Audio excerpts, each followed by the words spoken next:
for everything you guys are doing. Not the least of which, thank you for running against Debbie Wasserman Schultz. I was inspired by her recently. She endorsed a candidate in the Florida 15. And so I made a donation to the opponent of the candidate that she endorsed. So that's how you would have to do it. That's actually the barometer. I always that's what I say to you. Don't even have to really know the issues. You just have to look at who's supporting that or who's supporting that person. That'll tell you everything you need to know. Absolutely. I was on the Democratic National Platform Committee as a Bernie appointee several years ago for the convention that she was supposed to have been running.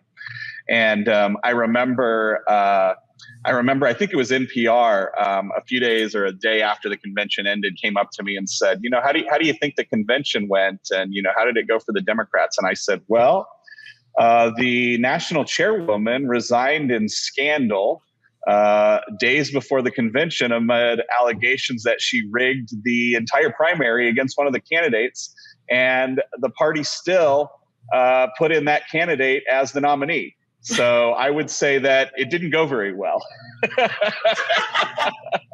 I don't think you're making any friends with that type of commentary, Brent. I'm just saying. You know what? If we're going to talk about her, then let's talk about her. One of the great research groups that was brought to our attention by Crystal Ball is called Unusual Whales, which basically, if you're aware, tracks all of the wonderful stock trading that these representatives like to do on the Hill. So just a few hours ago, it was brought to our attention, Debbie Wasserman Schultz was 456 days late on her, I don't know what this stock is, EMKR, whatever, stock purchase reported today. She has not paid the late penalty, but broke the Stock Act as she has done before.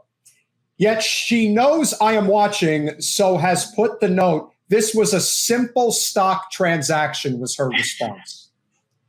Breaking the rules, as simple as it gets. Well, and the rules are so, they're so ineffective, just like campaign finance rules, right? Like, you see Congress people occasionally and politicians get arrested or get in trouble for breaking campaign finance rules. And it's like, really, you weren't even smart enough to figure out how to take the legal bribes that our system literally allows for you. We're in a system of legalized bribery.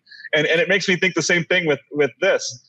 Really, you couldn't figure out how to insider trade? Like, literally the law is set up so that Congress people can insider trade and, leave the rest of us in their dust while they get rich off, their public office. You couldn't figure out a way to do it correctly. So then that makes her, as far as I'm concerned, corrupt and stupid. Yeah. But is she really? Because, they continue to get away with it. So who's really the stupid ones? Is it them who does it every day, or is it the rest of us that allow them to do it?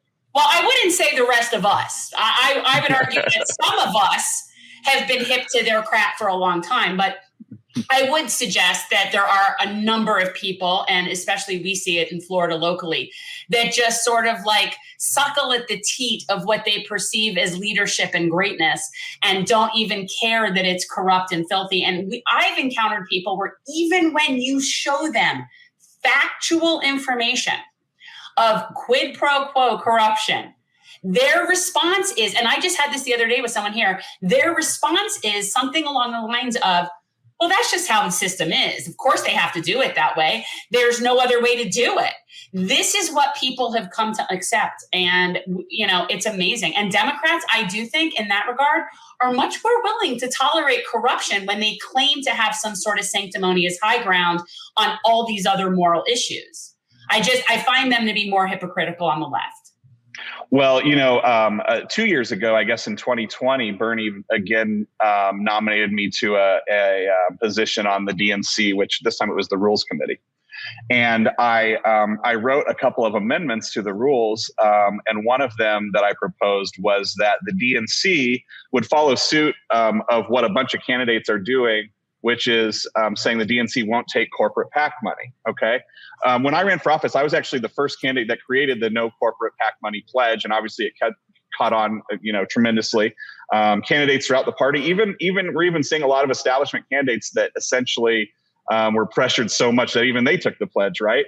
Well, not only, of course, this is not surprising, did the DNC, vote against my proposal there, but they did it by actually rigging the vote in the actual Rules Committee itself.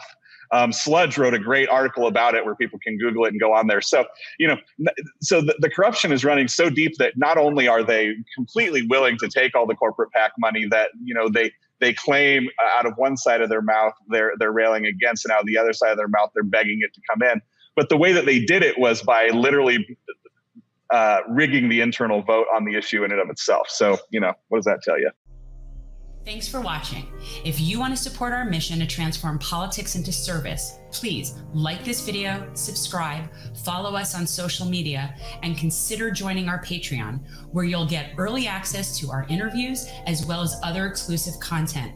Links are in the description. Peace out.